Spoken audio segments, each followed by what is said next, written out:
Barbie is one of the most inventive, immaculately crafted, and surprising mainstream films in recent memory, a testament to what can be achieved within even the deepest bowels of capitalism. It's timely, too, arriving a week after the creative forces behind these stories began striking for their right to a living wage and the ability to work without the threat of being replaced by an AI. It's a pink-splattered manifesto to the power of irreplaceable creative labor and imagination. While it's impossible for any studio film to be truly subversive, especially when consumer culture has caught on to the idea that self-awareness is good for business, there's nothing that companies love more these days than to feel like they're in on the joke. Barbie gets away with far more than you'd think was possible.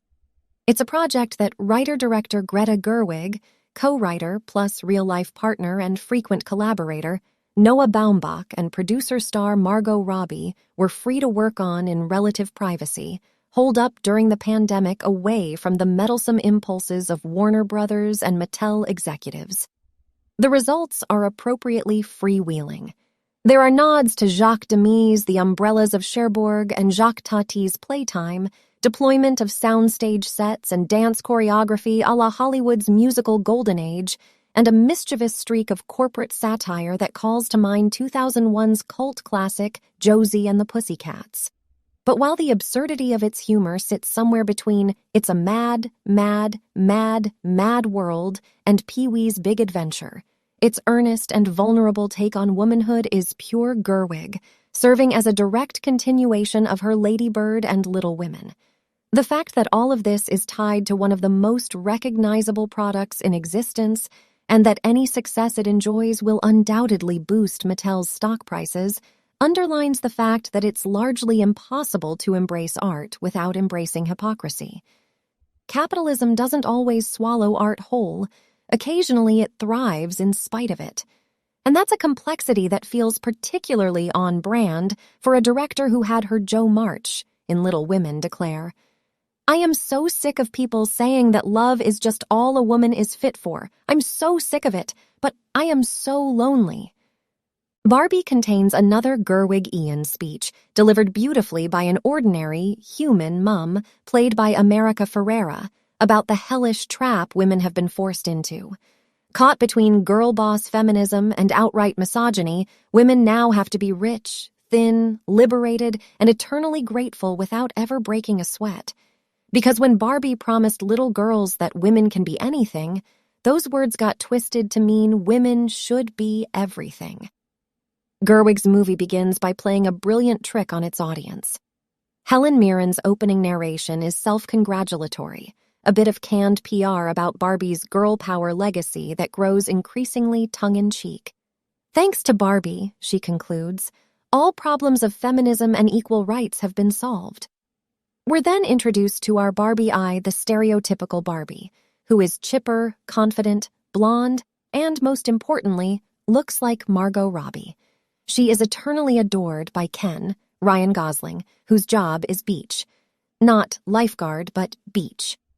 Barbie's friends all have high-powered jobs: president, Issa Rae; author, Alexandra Shipp; physicist, Emma Mackey; doctor, Harry Neff; and lawyer, Sharon Rooney. Every morning she steps into her shower, there's no water, sets out her breakfast of a heart-shaped waffle with a dollop of whipped cream, she doesn't eat, and then sets off in her pink convertible. She doesn't walk downstairs, but merely floats. All is perfect. Then Barbie starts having irrepressible thoughts of death.